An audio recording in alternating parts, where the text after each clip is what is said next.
सुभद्रा योजना अधीन में जो मैंने एपर्यंत टंका पाई ना तो आपण मैंने किपरि कौन कले आपण मैंने सुभद्रा योजना अधीन में टंकार जो वंचित होती आपण मैंने पाऊना कौन पाऊना तो आपण मैंने किपरि जापर आपण मान मोबाइल फोन साहाय्य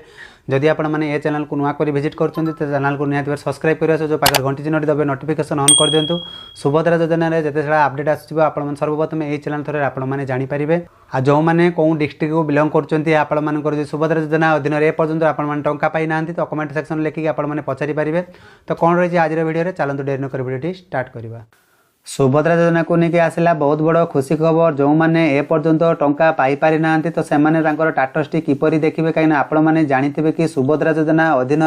आउ जो 20 लाख महिला बाकी थे से सहायता राशि प्रदान कर बर्तमान सुधा 80 लाख ऊर्ध्व हिताधिकारी बर्तमान सारा पाई सारे बहुत सारा हिताधिकारी मैंने जो मैंने सुभद्रा योजना अधीन टंका पाइबा योग्य विवेचित थे तो समस्ते तो पाइबे तो फेज वाइज आपण मान दि जाऊँगी कहीं गणमाध्यम रिपोर्ट अनुसार जो सूचनाटी आमको मिलता जो हिताधिकारी मानकर कौन मान डेबिट लिंक प्रोब्लेम थिला एमपीसीआई प्रोब्लेम थिला जहाँकि गणमाध्यम प्रतिपड़ा कही कि तुम मानकर जदि आसूना मे भी एकक आधार करातु माने एकक आधार कहले कौन बुझा एकक आधार होची आपण मानकर आधार कार्ड रे जो बैंक नंबर टी रही मोबाइल नंबर टी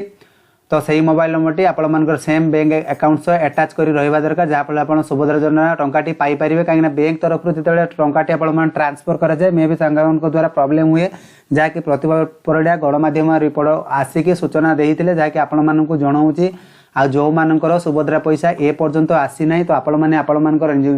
निकटस्थ जनसेवा केन्द्र कि मो सेवा केन्द्र कि आपण मैंने चाहिए घरे बसी आराम से आपण मैंने स्टाटस टी चेक करेंगे कहीं आपण मैंने जानी कि गत काली सुंदरगढ़ में आयोजित सभा एक स्वतंत्र कार्यक्रम माध्यम सुभद्रा योजनार जो किस्ती रही तृतीय पर्यायर सहायता 24 नवेम्बर दि जाता मैंने गत काली आपण मानक दि जाता तो आज हूँ काली जेहेतु हॉलिडे थिला तो आज भी बहुत संख्यक हिताधिकारी पाई सारे आपण मैंने जदि ए पर्यंत पाई ना आपण मैंने दी तीन अपेक्षा करेंगे जदि आपण मानकर किसी सुभद्रा योजना अधीन किसी प्रोब्लेम थाए मे भी आउ आउ गोटे किस्ती आपण मानक प्रदान करा जहाँकि प्रथम पर्यायर चतुर्थ राशि आपण मानक दिज्व जो मैंने ए पर्यंत पाइबे ना तो आपण मैंने आपण मानकर स्टाटस टी निहाती भाव में देखिए तो स्टाटस टी आपण मैंने सर्वप्रथम कौन देखिए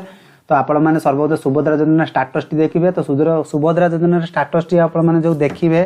तो बर्तमान देखो एक अपडेट टी आपण मानक जणई दूसरी सुभद्रा योजनार ऑफिशियल अपडेट रे सुभद्रा यदि आपण मैंने डायरेक्ट देखा चाहते सुभद्रा योजना यदि आपण मैंने लिखिक सर्च करुँच कहीं आम मैंने जो टाटस टी देखुले सुभद्रा योजना लिखिदेला ऑफिशियल वेबसाइट एमती पलि आसूला देखुन तो बर्तमान आम ओडिशा रे एमिति भी डाटा सर्वर को हैंडल करिसेंती सुभद्रा योजना अधीन जिते डाटा सर्वर से स्टोर होकर रुहे तो देखो कौन सी भी आपण मैंने लिंक पाइबे ना तो कौन पाइबे तो आम मानक से सूचना जना ना तो ये डाटाटी मुझे आपण मानक देखा किपरि मु पाइली कहीं देखो जेहेतु यूट्यूब सोशल मीडिया आम बहुत सारा लिंक टी बहुत जगह प्रोवाइड कर रखी जहाँफल से लिंक द्वारा आपण मैंने टच करेंगे जाए आपण मैंने ये ऑफिशियल वेबसाइट को पलि आसवे तो आपण मानक से लिंक टी आपको डिस्क्रिप्शन तले देदेवी ताले आपण मैंने ये वेबसाइट को पलि आसवे आसी सारापर आपण मानकर ऑटोमेटिकली फेस ये थी जदि आपण मैंने मोबाइल रे करूँ तो आपण मैंने 3 गार थी गार देखीदेला आवेदन स्थिति तो यार ऊपर आपण मैंने क्लिक करे ने क्लिक कर सारापर आपण मैंने ये देखिपे जो नागरिक लॉगिन तो ये आपण मानक देखिए आधार नंबर तो ये आपण मैंने आधार नंबर देकी चेक करेंगे कहीं आपण मैंने जानी कि बहुत सारा जो ग्राम अंचल जो मैंने अंगनवाड़ी वर्कर्स थे मैंने सहरांचल जो अंगनवाड़ी वर्कर्स थे तो से रिजेक्ट कर दी जाता तालिकार हटई देता तो से पुनर्बार फॉर्म टी को जांच करे पुनर्बार एप्रूव कर दी जाइए तो से भी पाई सारे बाकी आपण मैंने जो मैंने पाई ना तो आपण मैंने आधार देवे आपण मानक ये कैप्चा जो अच्छे कैप्चा टिक लगे कि आपण मैंने लॉगिन उपरे क्लिक करेंगे तो सबकी तथ्य भरी नौची जो आधार कार्ड नंबर टी आपण मानकर सुभद्रा योजना अधीन पकईले जो नंबर टी आप आधार सहित अटैच होगी तो सही नंबर को ओटीपी देके आपण मैंने लॉगिन करले आपण मैंने इंटरफेस टी संपूर्ण भाव पलि आसो तो बर्तमान आधार नंबर टी दे नौची तो ये आपण देखिए लॉगिन कर सारापर आप ओटीपी टी पलि तो आप जो 6 डिजिट ओटीपी जो देखिए आप ओटीपी सहित जांच करते क्लिक करेंगे तो ओटीपी टी एंटर कर नौची तो ये देखिपे ओटीपी टी एंटर कर नौची तो ओटीपी सहित जांच उपर क्लिक कर नौची तो ये आप देखिपे आप जिते ओटीपी टी सबमिट करे तो ये आपण देखिपे आवेदनकारी बरणी तो ये जो रही तो या थ्रू आपको सबकि तथ्य जना पड़ो। तो बर्तमान आपने कौन देखिए EKYC स्थिति देखिए कंप्लीटेड रही जो मानकर बिना OTP बिना फिंगरप्रिंट देखते करते तो से टोटाली ब्लांक्स थी जो मैंने OTP माध्यम करते OTP देखो और जो टिप माध्यम करते फिंगरप्रिंट जो रही आपर बायोमेट्रिक देखो ठीक अच्छे आउ संपूर्ण आप किसी बहुत सारा हिताधिकारी थी कंप्लीट जो लेखा देखा आपर पेंडिंग भी थी बहुत हिताधिकारी पेंडिंग भी आपर थी ठीक अच्छे। तो जिते बड़े आपर KYC कंप्लीटेड होते आपर जो ये देखिपे जो स्वीकृति स्थिति जो रही अंडर प्रोसेस तो ये आपर कंप्लीटेड न हवा जाए आपर बैंक रे पैसा आसब ना तो ये आप गुरुत्वपूर्ण ध्यान माने जानवे कहीं आम मैंने जिते प्रथम फॉर्म एप्लाय करूँ जो मानकर KYC पेंडिंग थिला OTP कि फिंगरप्रिंट जहाँ भी थिला अंडर प्रोसेसिंग बहुत भी थिला से प्रथम रू पैसा मिल जाइए कहीं जेहेतु फेच वाइज करी आपण मानकर पैसा माने दौरान सरकार ये क्षेत्र में बहुत सारा प्रॉब्लम भी देखा जाइए। तो आपण मानकर जो मानकर अंडर प्रोसेसिंग अच्छी आपण माने अपेक्षा करेंगे आपण मानकर फाइनाली आसीजिवो आ जो मानकर वर्तमान सुधा KYC पेंडिंग अच्छी तो चतुर्थ पर्याय रे जो पैसाटी आपण मानकर जनवरी मे बी फेब्रुआरी भितर आपण मानक आउ एक फेस माने आसीबो सेथिरे आपण माने पैसाटी पाइबे काहेकि ना देखंतु जेते बेले आपण मानकर जो जनसेवा केंद्र रे आपण माने फॉर्म टी आवेदन करथिले सेईटा आपण मानक कोन होउची ना आपण मानकर डिस्ट्रिक्ट वाइज बा ब्लॉक वाइज किबा आपण पंचायत वाइज नहीं कि आपण मानकर जो आपण मानकर ब्लॉक वाइज जो CDPO जो रही जनसेवा केंद्र मान द्वारा से फॉर्म टी आपण मानकर डिपोजिट होची कोन पाई ना आपण मानकर जो KYC पेंडिंग बा अंडर प्रोसेसिंग बा जहाँ भी आपण मानकर कंप्लीट नहीं सो से द्वारा पुनर्बार आपण मानकर कोन रही वेरिफिकेशन कंप्लीट किपर हेई पारिबो से अनुसार सरकार तांकर जो SDPO जो रही ब्लॉक वाइज से आपण मानकर फॉर्म टी डिपोजिट करा जाउची जदी आपण मानकर फॉर्म टी डिपोजिट होती कि ना आपण मैंने जानवे किपर आपण जो एप्लाय करते पचारदे से आपदेवे किसी असुविधा नहीं कि आपण कौन रही स्टाटस टी सर्वप्रथम देखिले तो स्टाटस टी जो देखी सारापर आपण मैंने जानवे कि आपण मैंने कौ बैंक रे आसो ता भी आपण मानक जानापी जरूरी कहीं देखिथे आपण मैंने ग्रामांचल एमती भी महिला अच्छा जो मानकर एक रु एकाधिक अकाउंट रही एक रु एकाधिक कहले आपण मानकर कौन एक रु आ 2 3 4 5टा एमती अकाउंट अच्छी तो कौ बैंक रे आपण मानकर आसो ता आपण मैंने जानी पारु नांती। तो आपण मैंने यहाँ किपरि चेक करेंगे तो चेक करिया कहले आपण मैंने सर्वप्रथम जेकोसी ब्राउजर को जी तो ब्राउजर को गलापर ये आपको सर्च करने पड़ो माई आधार ठीक अच्छे कहीं सबकि तथ्य ताहारी द्वारा ही जना पड़ी था कौ बैंक रे डीबीटी अच्छी इनएक्टिव अच्छी एक्टिव अच्छी बहुत बार आपण मानक जन आसी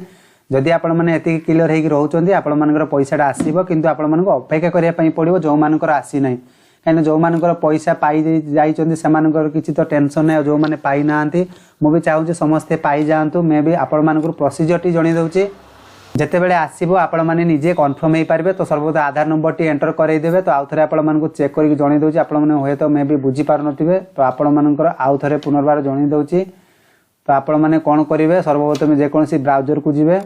ब्राउजर को गलापर माई आधार सर्च करेंगे जो आधार UDI अच्छी ये क्लिक करेंगे जदि आप चाहते पूरा डायरेक्ट ये आसीज तो आप हुए तो ये आप देखिपे लॉगिन करेंगे ना आपण कौन करेंगे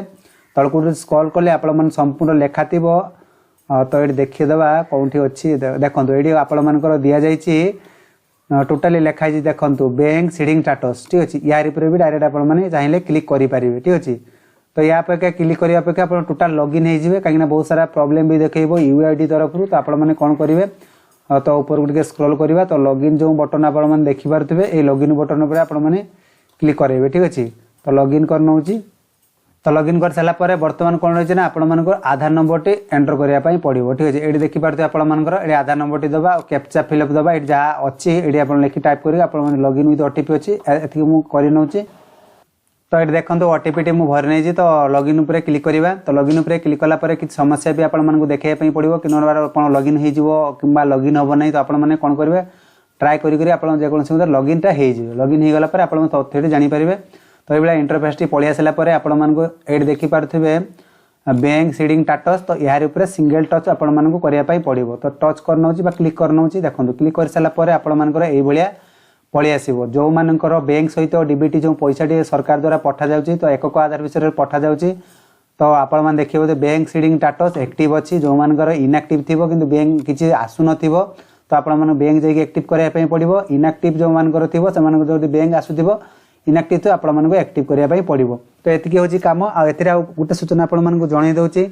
जो मानकर बैंक सहित सेम मोबाइल आधार जो नंबर अच्छी ना आपण मैंने तुरंत करनी कहीं प्रतिभा परिडा जो गणमाध्यम रिपोर्ट अनुसार आपण मानक जनईले कि एक जो आपण मानकर 4-5टा बैंक अकाउंट रोचे जदि आपण मानकर एमपीसीआई किसी प्रॉब्लम रोचे जो बैंक द्वारा आपण मानक पठा जाए तांको द्वारा किसी मे भी प्रॉब्लम रोचे से जनईले आपण मानक आधार कार्ड जो मोबाइल नंबर टी अच्छी आपण मानकर बैंक रे सेम अकाउंट रहिले आपण सुभद्रा योजना अधीन जो टंकाटी पाउची ता आपण मानक किसी असुविधा रहिबो नाही